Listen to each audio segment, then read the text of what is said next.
Thank you for inviting me. I mean, Vasil, nice to see you again. I'm Olga Bertelsen. I am an associate professor of global security and intelligence at Tiffin University, and I'm teaching students majoring in terrorism and homeland security. This book is in the Labyrinth of the KGB, Ukraine's intelligentsia in the 1960s and 70s. And I'd like to emphasize this particular point that I didn't include, actually the title reflects on probably the lives of Ukraine's intelligentsia, not the Ukrainian intelligentsia, because I'm writing about many ethnic groups. And them were Armenians, Russians, Ukrainians, of course, Jews, Georgians, and by the way, Kharkiv was a perfect place in terms of looking at how they coped with the KGB, how they survived the terror. And this was just sort of one of my motivations, because not very many scholarly texts exist about Kharkiv, because scholars tend to write about Shizdesyatnitstvo, the 60s movement, probably looking at Kiev and Lviv, major cities. I don't recall, at least to my knowledge, not very many texts have been published on Kharkiv, or the Kharkiv intelligentsia.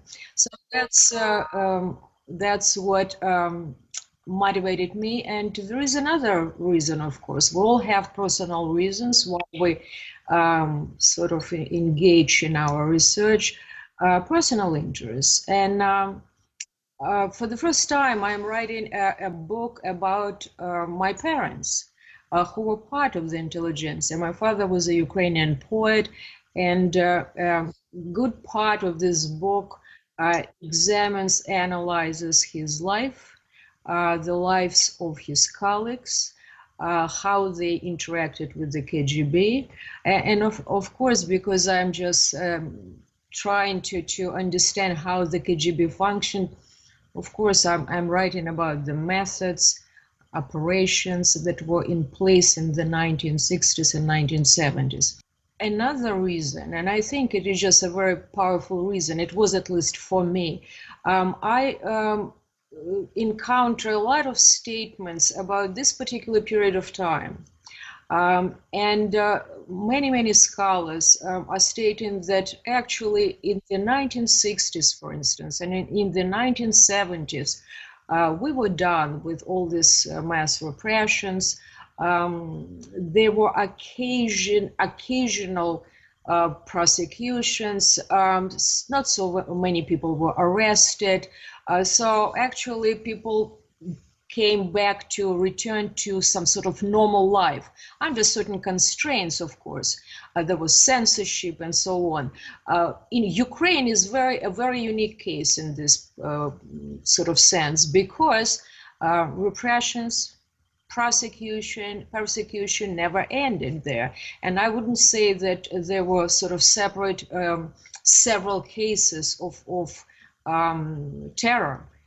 Especially in Kharkiv, because I read before that the Kharkiv KGB was extremely violent.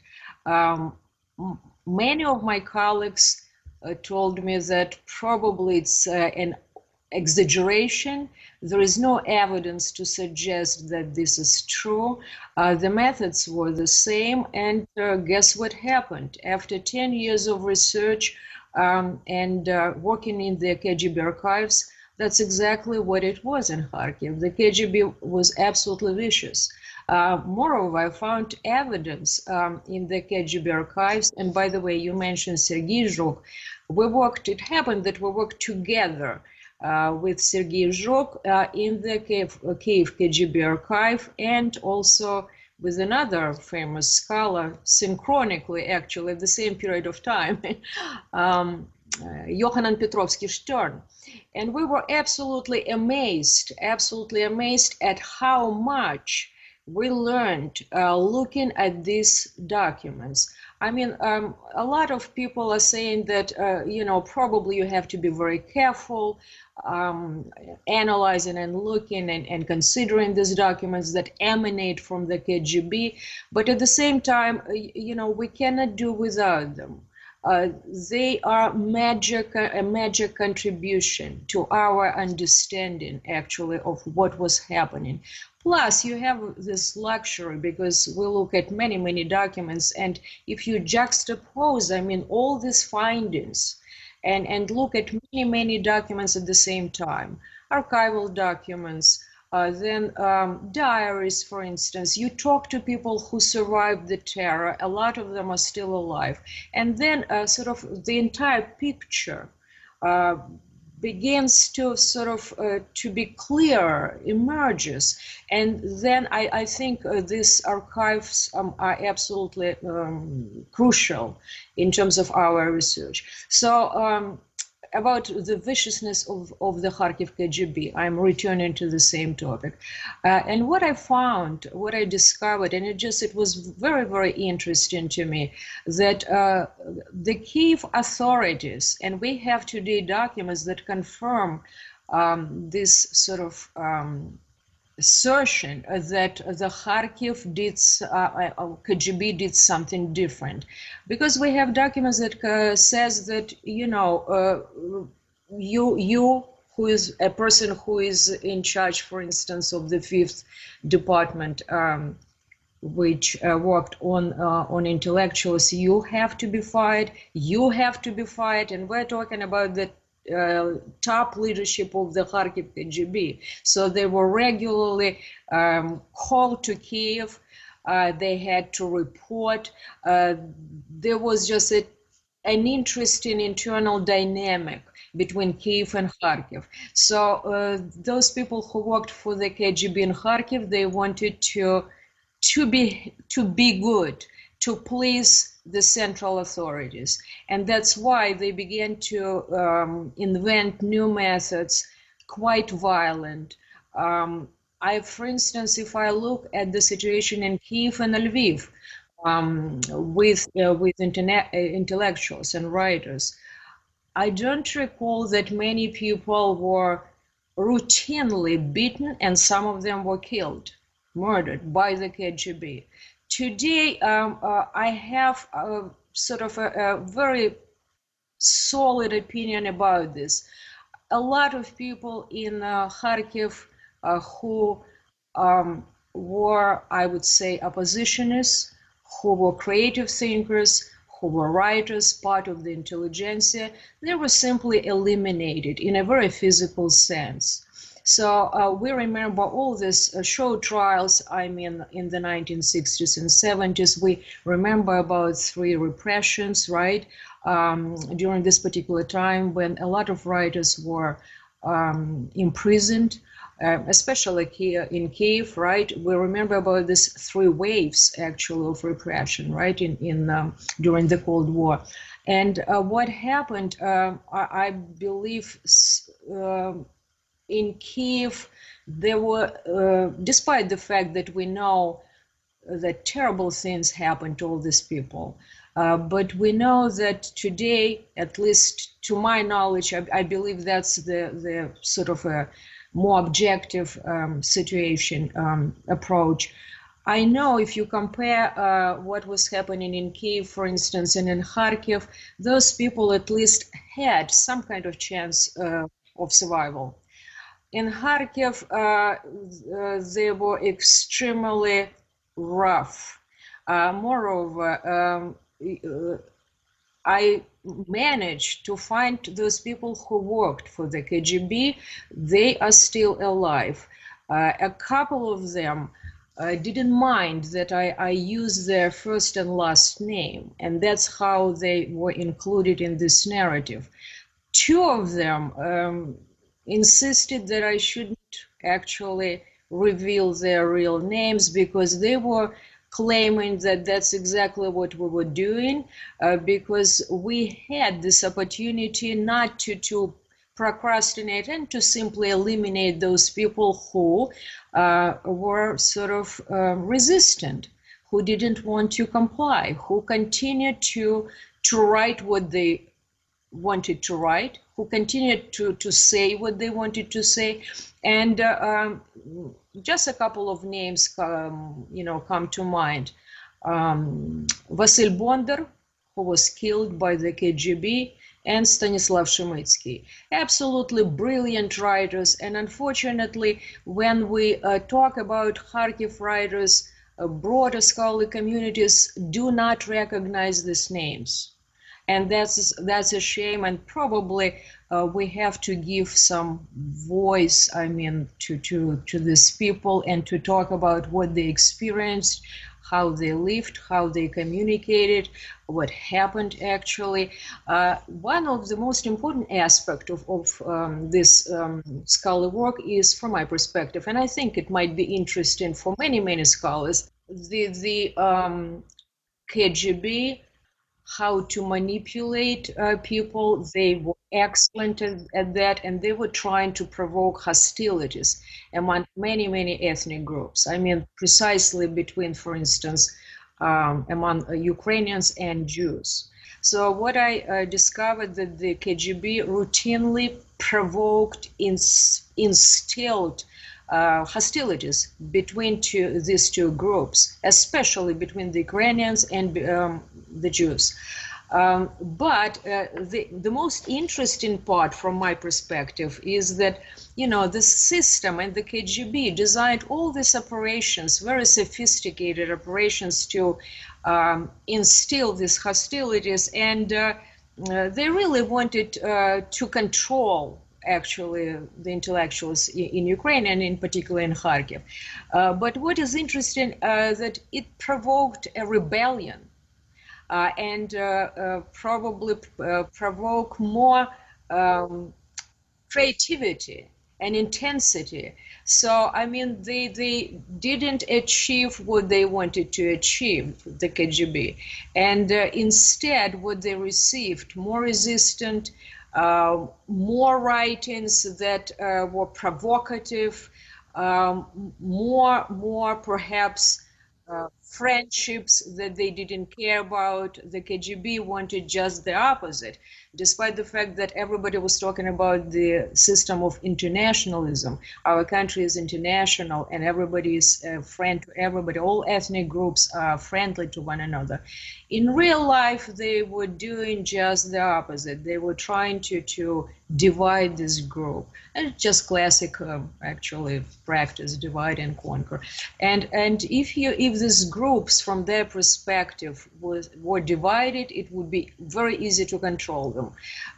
Instead, they received something very different. And it's interesting. It was interesting, by the way, to me to see how in the 1960s, people still were inspired by the Khrushchev era.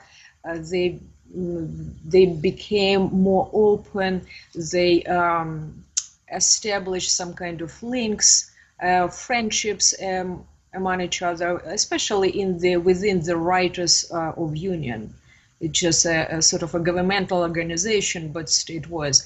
But still, I mean, a formal union, but within it was just its own dynamic. But it was just interesting how to observe how they treated one another with respect, no ethnic hatred, something just probably the opposite from what we're reading in many scholarly work, because what united them, from my perspective, is just this resistance. I mean, this common idea and common goal, first of all, to preserve their language, to preserve their cultural traditions, to not to let the KGB suppress or oppress them.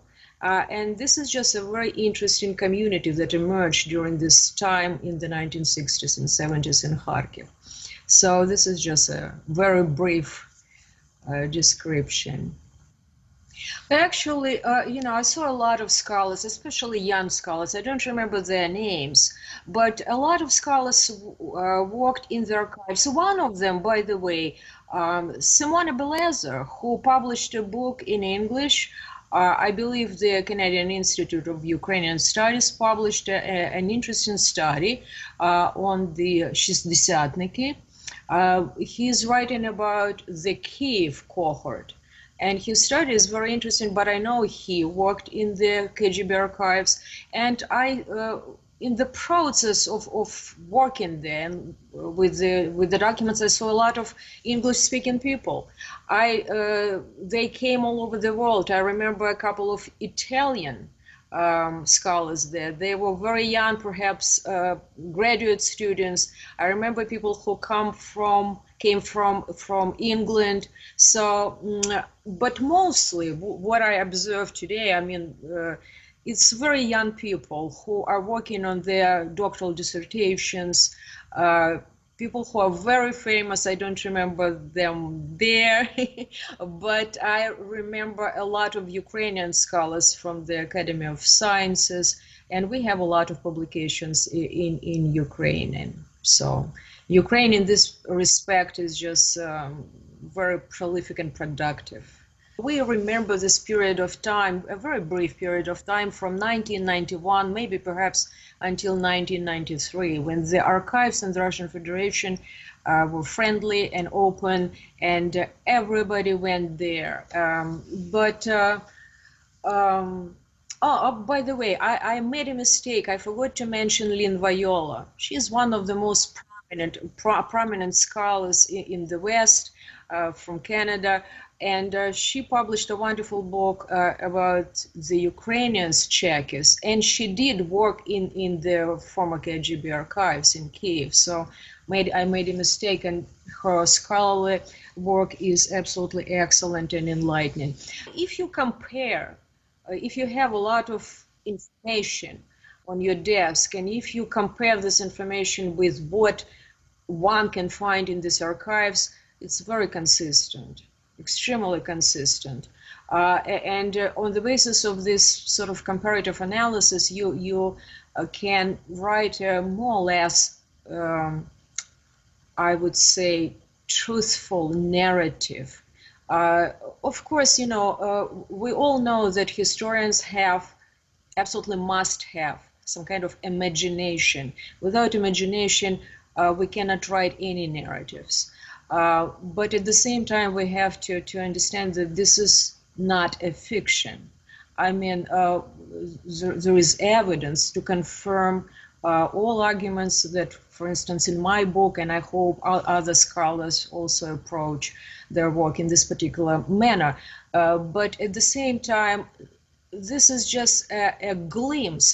My book is a glimpse into their, I would say, into the lives of those people. And Kharkiv was the place, actually, where we have to look at those interactions between ethnic groups and between the writers and, for instance, the KGB. This is just the place because borderlands, and you have a lot of people who were of various ethnic backgrounds, and this is just gives you a wealth of material to work with and to think about. The Russians are closed, Vasily. The Russian archives are closed today. It is an authoritarian state today. We can go and, for instance, to conduct research in the Russian Federation and write a book about art or some kind of neutral stuff, but you will be closely monitored. You won't be given or offered materials if you, for instance, want to look at criminal files of prominent intellectuals, if you write a cultural history. So Ukraine is another story. The democratization of the archival procedure was incredible, and people are trying to help you. I'm very grateful to all archivists because by the way, I didn't work only in the Kiev former KGB archive, meaning the SBU archive, but I also worked in the Kharkiv SBU archive because of the nature of this book. Everybody was extremely helpful. And by the way, I have to say that all of them are very, very knowledgeable, because they know what they have. They can help you. They provide materials that you didn't even expect to find in these archives. They know where everything is. So without them, it would be impossible to write anything or to analyze anything. The Kharkiv шестидесятництво, it was just like water that you poured on a flat surface, and it went in different directions. And there were a lot of people who wrote poetry, who wrote prose. There were artists, there were actors, and it was just a group that very closely communicated with one another. When people, first of all, imagine this sort of circumstances, when people congregate and talk about something, it's already a sort of suspicious activity for the KGB. And they did congregate. They had special meeting places. And we all know this special meeting places. First, it was proper, the banner, meaning the literary journal that was published in Kharkiv. Second, when people realized, writers and their friends realized that the headquarters of proper they are bugged, so they decided to find another places, and they did find them. Moreover, there were apartments, private apartments, and there were sort of like literary clubs. You know, certain people came there. For instance, Boris Chechibabin, who is a famous Kharkiv writer who wrote in Russian, he's a poet. He gathered in his very little apartment a lot of people who were his friends, but at the same time they wrote poetry, they talked about politics. Of course, you understand perhaps, and everybody can imagine the situation, that all these groups were penetrated by the KGB. Generally, the KGB knew what the talks are all about. The political talks were there. I remember when I was, by the way, 14, and my father sort of invited a lot of people, approximately 40 people. Among them were writers, poets, and so on. And one person was very, very persistent in terms of asking me. Actually, today, when I'm an adult, I understand that I was interrogated. He was asking me, do you participate in this gathering when your father, invites your friends? I said, yes, sir, I participate, I'm there. He's asking, what topics do they discuss? And I was only 14, I was a girl, a young person.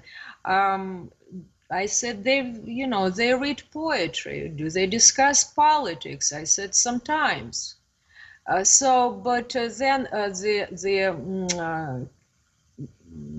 head of the writers union approached me, Polonsky, Radій Polonsky, and said, Ola, he invited me to dance, and he said, Ola, please, just, be closer to your mother and father. Don't just talk to this person. So it's an interesting situation, Vasil, when the writers themselves knew who were those people who worked for the KGB, who denounced them constantly, and who wrote very detailed reports about what the talks were all about. So this presented a threat, that's for sure. If people discussed, for instance, the Holodomor, that was just a forbidden topic. And those who talked about this calamity, about this sort of genocide, they were all persecuted and prosecuted. It's no secret, by the way, that the KGB invented sort of a new practice in the 1960s and 70s, prophylactic talks. So they invited writers to their headquarters. Sometimes they grabbed them in the streets and brought them to interrogate to their headquarters in downtown Kharkiv. And these prophylactic talks were quite intimidating. So do this or else. Did they have much choice? I mean, probably not a lot of options to if people wanted to simply to create, to survive, and to create, to write. A lot of people wrote without any hope to be published. Chichibabin is one of them, my father was one of them, and Muratov was one of them, one of the most prolific and brilliant sort of poets in Kharkiv. Brüggen, Volodymyr Brüggen, a wonderful, a brilliant critic.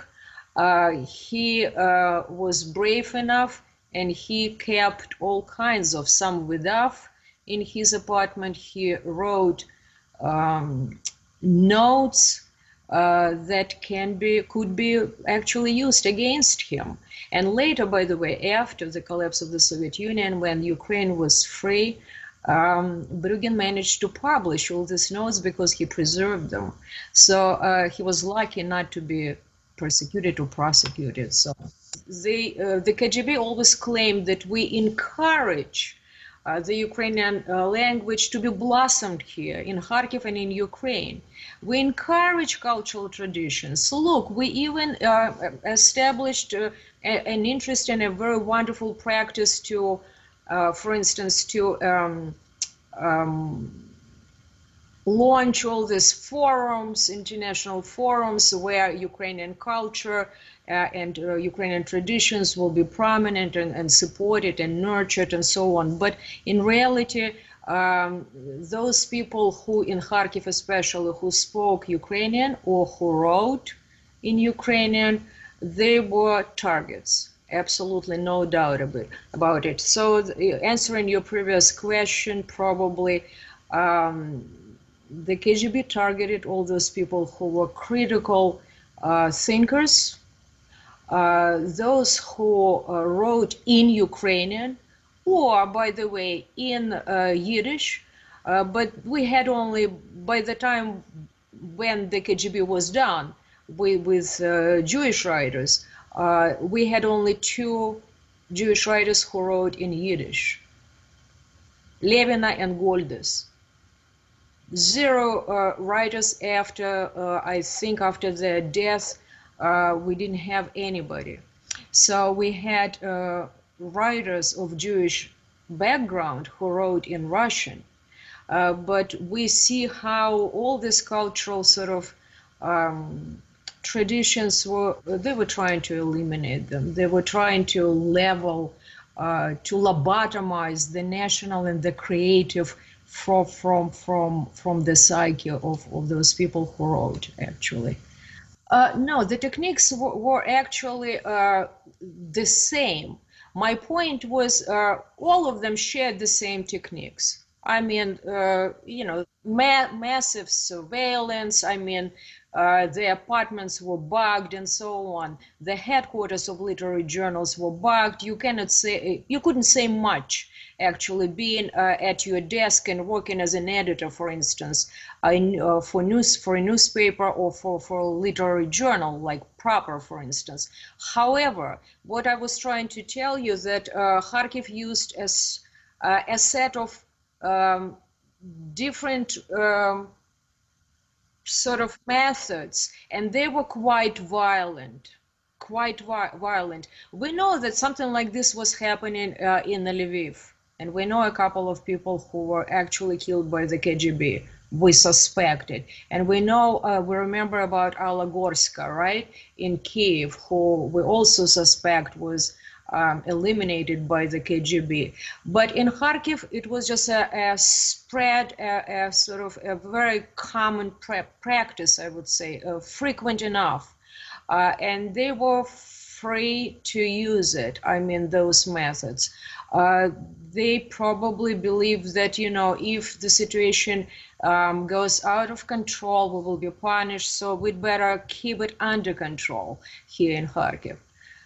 Thank you, Vasil, for this actually thoughts, because that's exactly what happened with many people, including my father.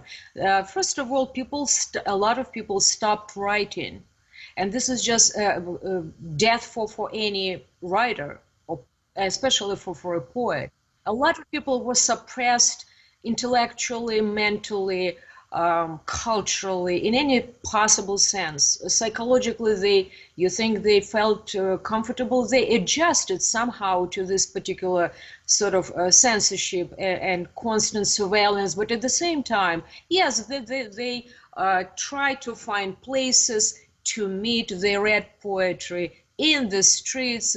We had a wonderful park, Park of Victory, and they were obsessed with one place, one bench, where they sort of gathered together 12 people, and they just talked. It's very difficult to sort of monitor them, but at the same time they knew that there were people among them who constantly wrote reports. So they try not to say much in the presence of those individuals. They knew who they were, actually, and I'm writing about this in my book. They absolutely, you cannot not know. After a while, you begin to notice certain patterns of behavior, and everybody knew what everybody is doing. But at the same time, those people who tried not to cooperate or collaborate with the KGB, they sort of tried to stick together.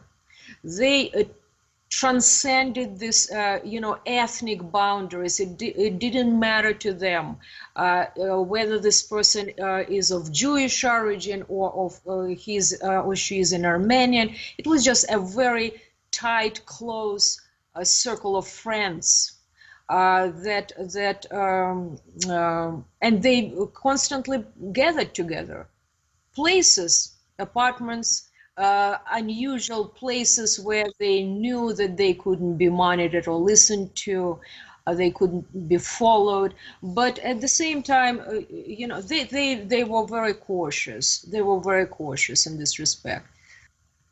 There are two dimensions here. First, I would like to mention that Kharkiv contributed not only to Ukrainian literature, if we're talking about writers, for instance, but Kharkiv contributed to world literature, and I'll explain why. And then I will talk a little bit about the second dimension of this phenomenon.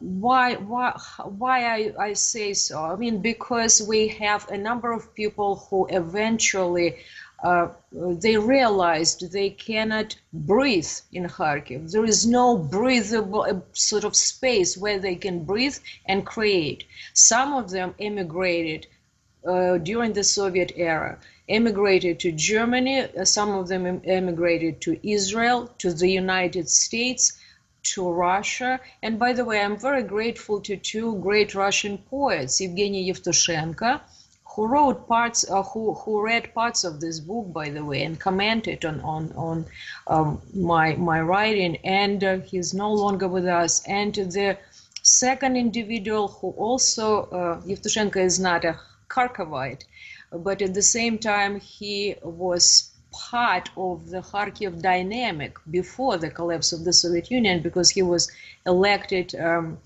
a deputy, from Kharkiv. So he was a frequent guest in Kharkiv. And the second individual who was a Kharkivite, who was a brilliant Russian poet, meaning writing in Russian, Zinovy Volshonok. He is still alive. He is approximately 90 years old, sharp mind, and he helped me a lot in terms of understanding what was happening back there. He shared with me his private archive, a lot of photos and so on. But what these people did after they left Kharkiv, they started to write. They were thirsty for freedom. And they began to, by the way, we had another example of a person who emigrated for instance, to the United States. Well, Vladimir Miloslavsky, a brilliant Russian poet. And by the way, so that's sort of to support my thesis about how Kharkiv contributed to world literature. Vladimir Maximov, who was the chief editor of Continent, a magazine that was published in Paris after Maximov emigrated there. He said, you know, the Russian, if we're talking about the Russian emigre literature, he said, is being sustained by three individuals here in the West. It's Limonov, Eduard Limonov, Kharkiv. He was born in, he spent his youth in Kharkiv. Vladimir Miloslavsky and Vasily Aksionov. So two of them are Kharkiviters, and they seriously, they contributed to world literature, writing what they were all published a beautiful work after they immigrated to the West. So, and those people who ended up in Murmansk, for instance, Alexander Cherevchenko, also a person who was part of this intellectual elite during this particular time in Kharkiv. He's absolutely a great, subtle poet today, living today. So what I'm trying to tell you that, I mean, the contribution is huge. If they stayed in Kharkiv, we don't know what would happen to them. So they're still are part of this sort of discourse. They're carriers of these traditions. They return mentally and intellectually to Kharkiv because their youth was there. They spent their young years there. So I mean, this is number one. But in terms of what Ukraine lost or what did we lose, because the KGB did their job excellently, actually. I believe that what happened in the 1960s and 70s, a sort of disruption of cultural traditions, because a lot of people were, as I mentioned before, physically eliminated. Some of them stopped writing, and some sort of the disruption of culture occurred. So we don't have this continuity, I would say. And this is just one of those losses that we can think of or talk about this.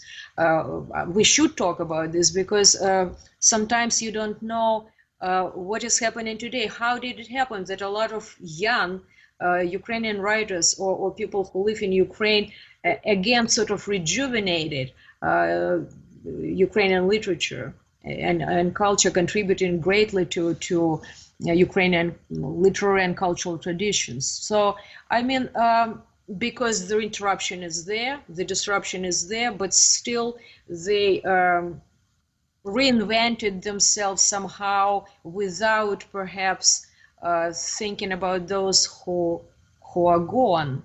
They left after themselves some artifacts, some pieces of brilliant literature that we can find with great difficulty, but we can find still these texts. A lot of these texts were sort of destroyed when the KGB, for instance, arrested people and took their private archives with them. These archives disappeared, most of them. But at the same time, I think that's the most significant loss, I think. A loss of people, a loss of work, a loss of, I would say, talents, and the disruption of cultural traditions. From the very beginning, we have to establish the fact that these links were created, I mean, in the 1960s and 1970s. If I'm writing about Kharkiv, right? But what happened in Kharkiv, we had two prominent, who became prominent individuals later in the 1970s. We had Yulia Daniel, and we had Larissa Bohoraz. They were Kharkiviters, but they moved to Moscow.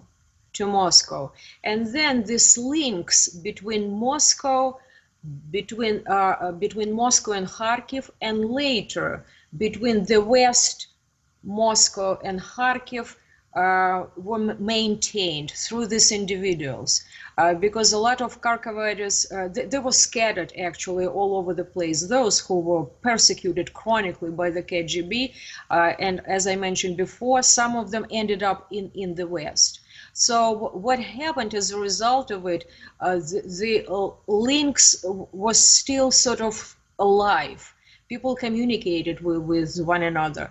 And Chichibabin was a Russian writer from Kharkiv. He was sort of this very vulnerable thread that connected a lot of people in a variety of ways. So if we want to look at the West, what was happening in the West during this particular time, we know that a lot of Ukrainians, meaning among the Ukrainian diaspora, began to write letters about how the intellectuals were being persecuted and prosecuted in Ukraine. And these letters were sent to the United Nations, all kinds of organizations. So this wave of I would say, anti-Soviet human rights movement in the West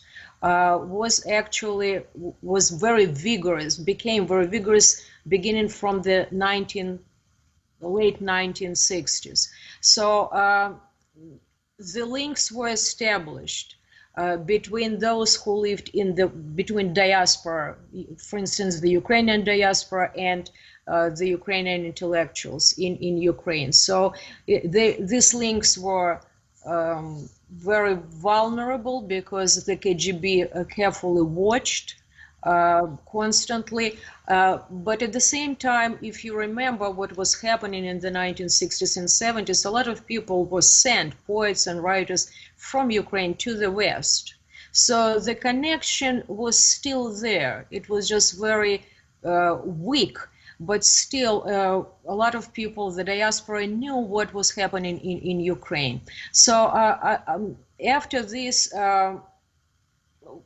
you know, the diaspora, Ukrainian diaspora and the Jewish diaspora realized that, you know, we have to help our brethren in Ukraine somehow, and we have to reestablish these connections, and we have to write to various international organizations to help them out, because a lot of people are imprisoned, a lot of people are being persecuted, and actually the movement was absolutely vigorous during this time in the West.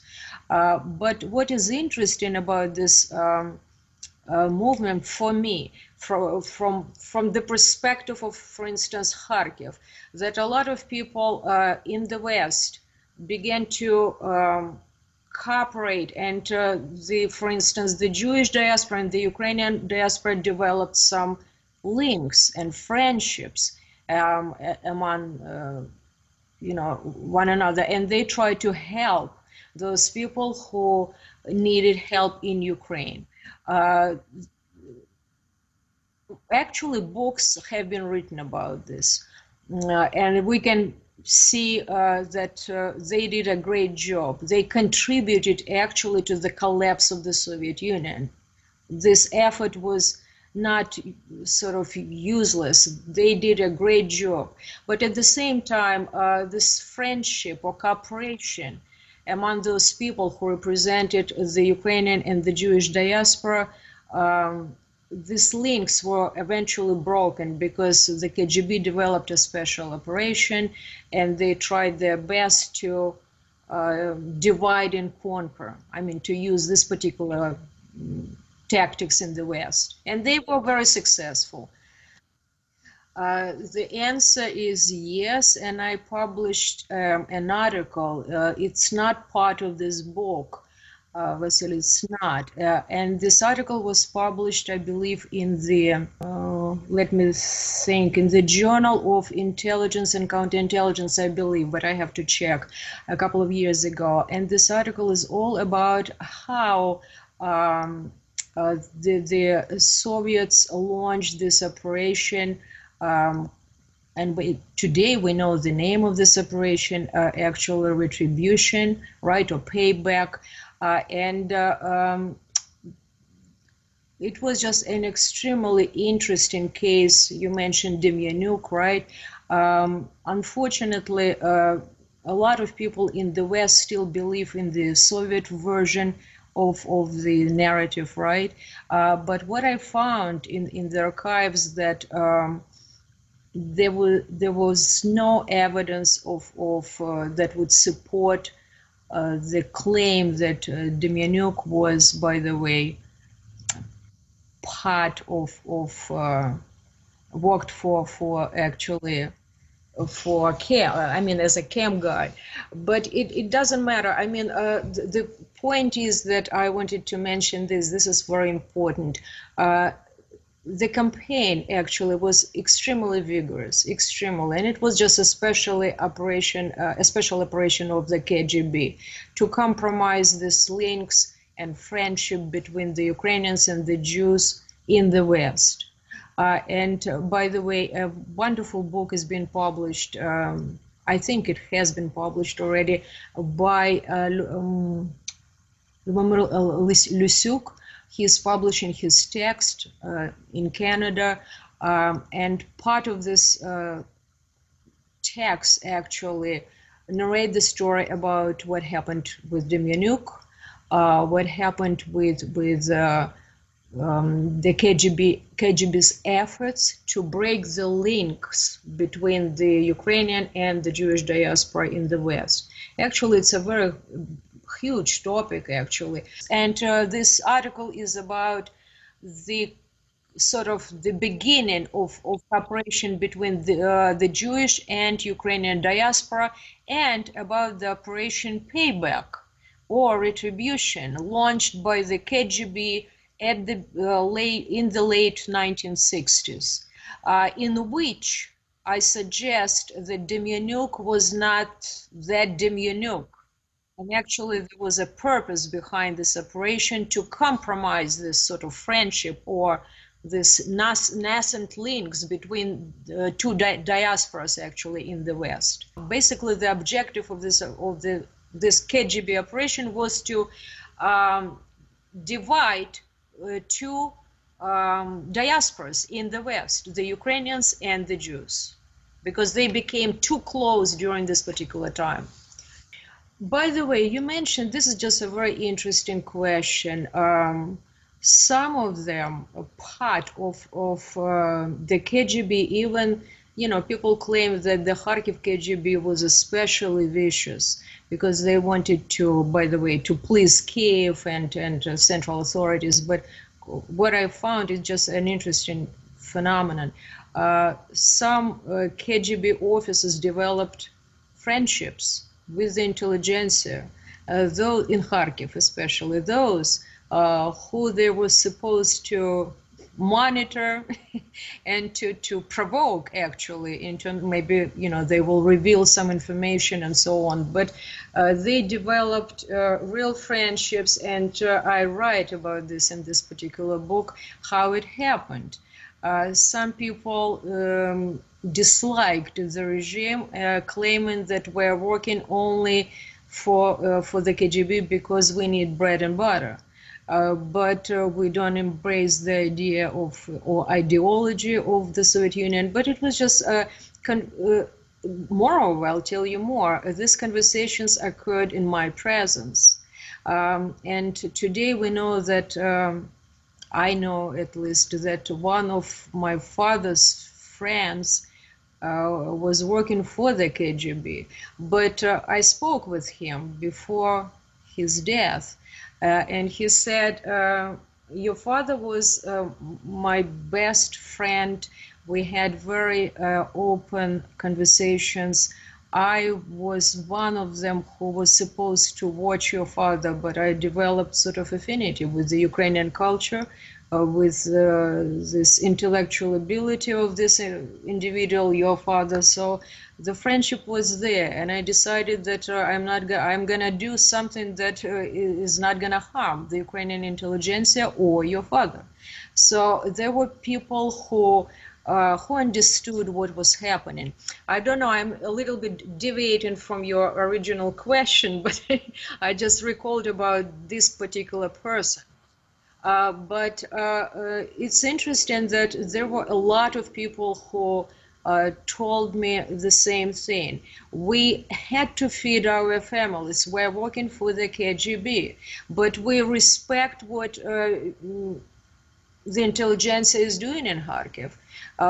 They're absolutely brilliant, and we cherish our friendship. So some people in the process of their work, they developed friendships, and today we know who these agents are. Moreover, they were part of this group that I saw they were coming to our home. So the conversations were quite interesting. Sometimes they were very reserved. Perhaps they knew when someone was listening, because the house clearly was bugged. And actually, all those listening devices were installed in every house of prominent intellectuals. I mean, every single house was bugged, actually. People couldn't talk in their homes, and that's why I remember when we were small with my brother, we began to tell, for instance, our father some kind of political jokes, and my father viciously interrupted us, because he was saying, "You are being listened." So it was just quite an interesting time, but at the same time, in terms of the KGB, the situation was not black and white. So some of those people who worked for the KGB, they actually helped the intelligentsia survive. Some of them were just anti-Ukrainian, anti-Jewish, anti-Armenian. So, and the intellectuals, writers, and poets, they knew who they were by names. So, and it was just quite an interesting sort of landscape, and you could you know, you can find a lot of people who were inclined to support these individuals and who were ready to denounce them immediately, so that to cut this, to eliminate this sort of dissent from the city. The work of a writer or of a researcher is never done.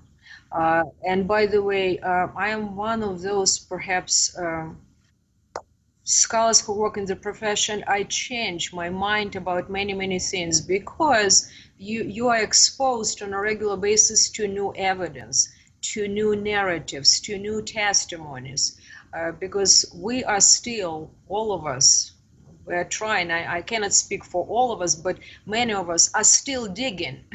We're trying to understand what really happened in Ukraine. So I change my perspective from time to time.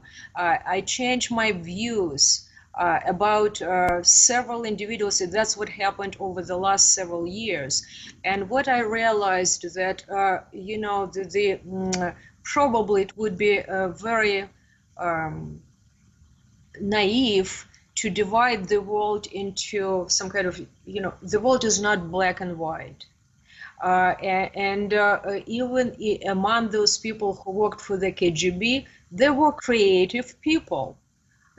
Moreover, there were writers among them, and that's why they gravitated toward this particular circle of people. They wanted to be friends with them. So I mean, my main conclusion is that we have to be very careful in terms of how we approach each individual, how we generalize, because, you know, sometimes it's very easy to generalize, and sometimes people like to come to some kind of conclusions and generalizations, but it is just research is a process. It is never ending, and I hope it might end with my physical death.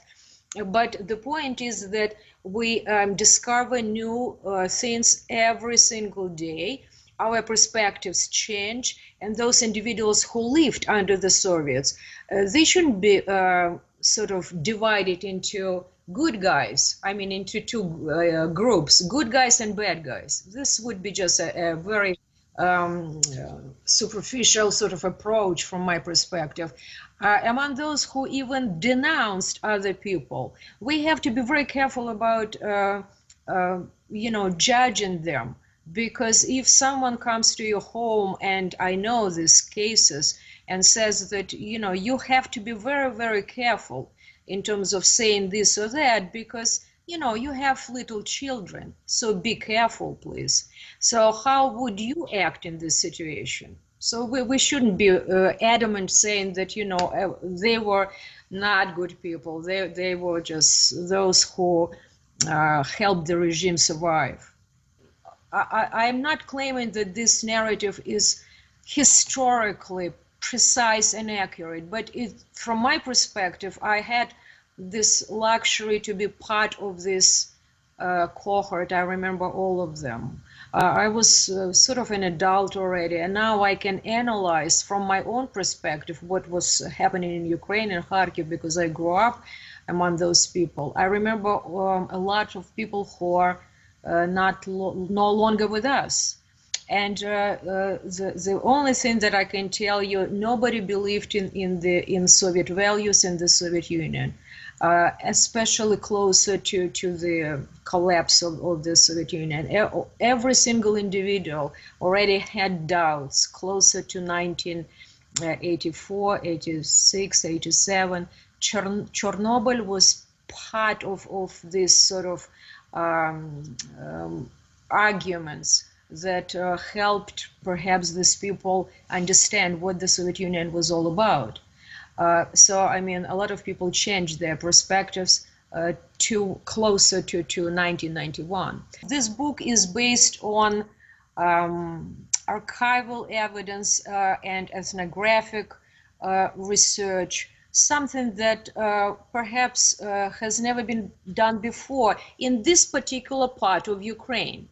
I just want to emphasize this particular point.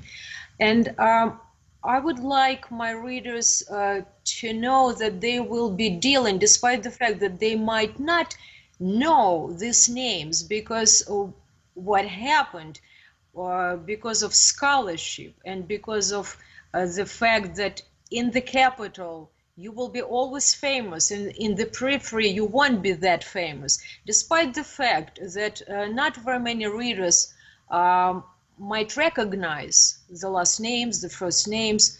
They were it was a constellation of brilliant writers, poets, a very unique multi-ethnic society, community of people that I would say transcended ethnic boundaries. They developed unity, they developed some kind of friendships, very solid friendships that survived over the years, I mean, over the decades.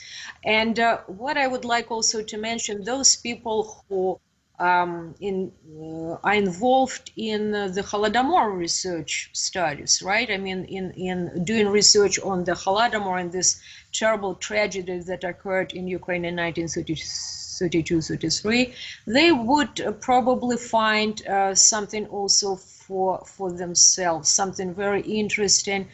I wouldn't claim that this is an innovative approach, but I was trying to trace the Chekist rhetoric from 1932-33 until the very end, the collapse of the Soviet Union, and how the theme of the Holodomor was one of the most prominent themes in their interrogations, prophylactic talks. It never went away. It was always present, and not the writers or the intellectual elite raised this question of the Holodomor because it was a forbidden topic, but the Chekists themselves constantly raised this issue in their rooms, interrogation rooms, and in their conversations with the intellectual elite in Kharkiv. So that's one of those interesting chapters that might be enlightening for people who engage in this sort of research. Thank you very much. I'll send you the article right now. До побачення.